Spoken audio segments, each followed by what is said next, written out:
Hi everyone, it's me again. It's Friday. So here it is, story time with Mrs. Taylor. Today I've chosen The Smartest Giant in Town, and this is by my favourite Julia Donaldson, and Alex Scheffler has done the illustrations. I love this story. Another firm favourite in the Taylor household. So let's have a look and see what's going to happen in this story. George was a giant, the scruffiest giant in town. He always wore the same pair of old brown sandals and the same old patched up gown. "I wish I wasn't the scruffiest giant in town," he said sadly. He's not very fond of that. You see on this picture we've got a Puss in Boots here doing a bit of fishing. We've got a little duck being pulled along. We've got a little mouse doing some drawings on the wall. The rabbit doesn't look very happy. He's running away. We've got a gnome, and it says new giant sizes outside this shop here, so let's have a look. But one day George noticed a new shop. It was full of smart clothes, so he bought a smart shirt, a smart pair of trousers, a smart belt, a smart stripy tie, some smart socks with diamonds up the sides, and a pair of smart, shiny shoes. "Now I'm the smartest giant in town," he said very proudly. George left his old clothes behind in the shop. He was about to go home when he heard a sound. On the pavement stood a giraffe who was sniffling sadly. Is it like my giraffe? Love giraffe. "It's my neck," said the giraffe. "It's so very long and so very cold. I wish I had a long, warm scarf." Dear, poor giraffe. "Cheer up," said George, and he took off his stripy tie. "Oh, it didn't match my socks anyway," he said. As he wound it round and round the giraffe's neck, it made a wonderful scarf. "Thank you," said the giraffe. And George strode towards home, and he sang to himself, "My tie's a scarf for a cold giraffe, but look me up and down, I'm the smartest giant in town." It says that the giraffe's missing down here. He's a pig with some bricks. Wonder which story he might be from.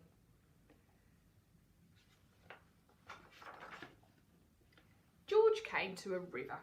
On a boat stood a goat who was bleating loudly. "Mee! What's the matter with you?" asked George. "It's my sail," said the goat. "It blew away in a storm. I wish I had a strong new sail for my boat."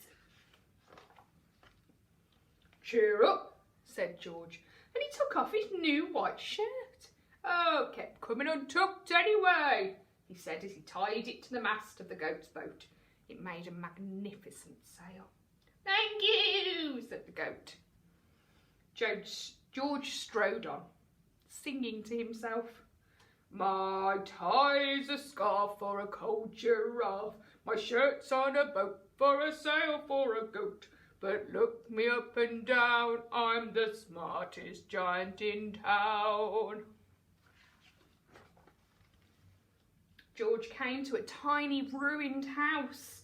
Beside the house stood a white mouse with lots of baby mice. They were all squeaking. "Squeak, squeak!" "What's the matter?" asked George.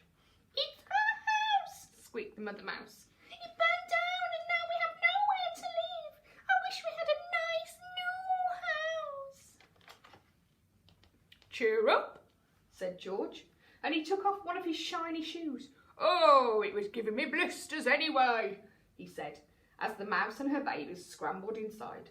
The shoe made a perfect home for them. "Thank you," they squeaked. George had to hop along the road now, but he didn't mind, and as he hopped, he sang to himself. "My tie's a scarf for a cold giraffe. My shirt's on a boat for a sail for a goat. My shoe is a house for a little white mouse. But look me up and down, I'm the smartest giant in town." Oh, they don't appreciate his singing here, these people. They've got their hands over their ears. And I'm sure if my children were here, they would probably do the same about my singing. George came to a campsite. Beside a tent stood a fox who was crying. "What's the matter?" asked George. "It's my sleeping bag," said the fox. "I dropped it in a puddle. I wish I had a warm, dry sleeping bag." "Cheer up," said George, and he took off one of his socks with the diamonds up the sides. "It was tickling my toes anyway," he said, as the fox snuggled down into it. It made a very fine sleeping bag. "Thank you," said the fox. George hopped on, singing to himself. "My tie's a scarf for a cold giraffe. My shirt's on a boat as a sail for a goat. My shoe is a house for a little white mouse.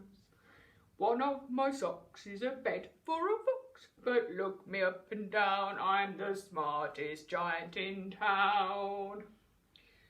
The Princess and Her Frog. Have you ever heard that saying, you have to kiss lots of frogs to find your real prince?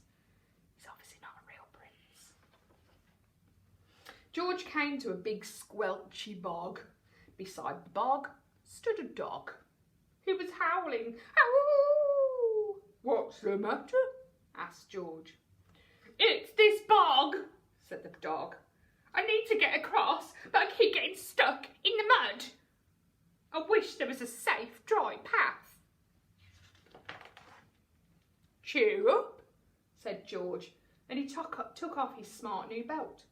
"Oh, it was squashing my tummy anyway," he said as he laid it down over the bog. Made an excellent path.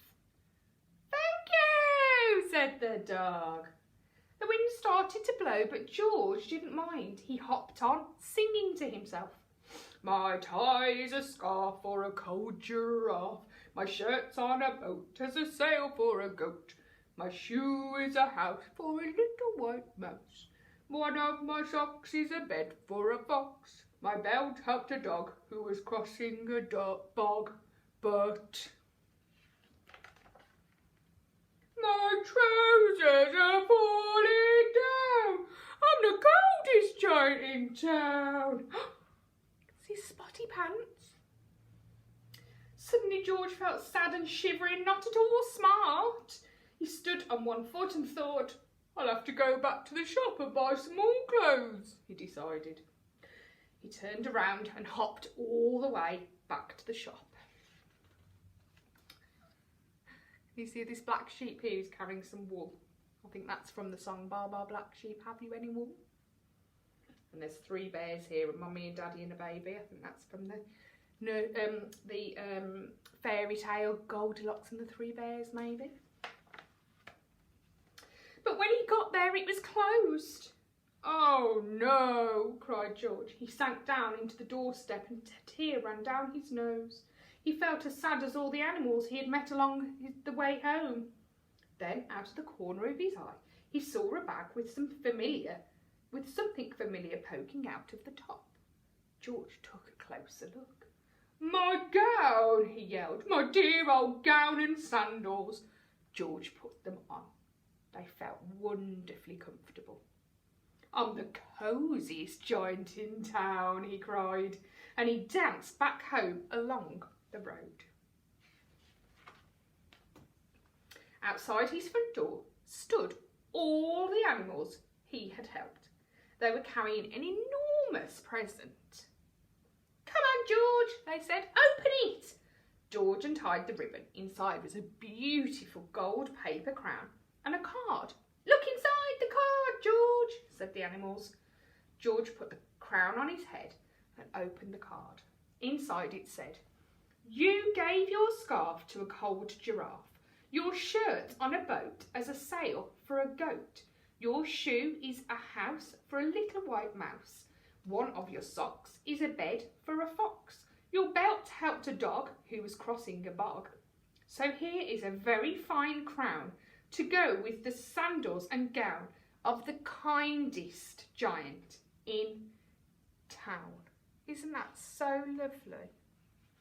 So lovely. There's some lovely pictures they've all drawn along the sides. I love that story. You don't have to have the best of things, but being kind is the best thing, isn't it? Hope you have a fab weekend. See you soon.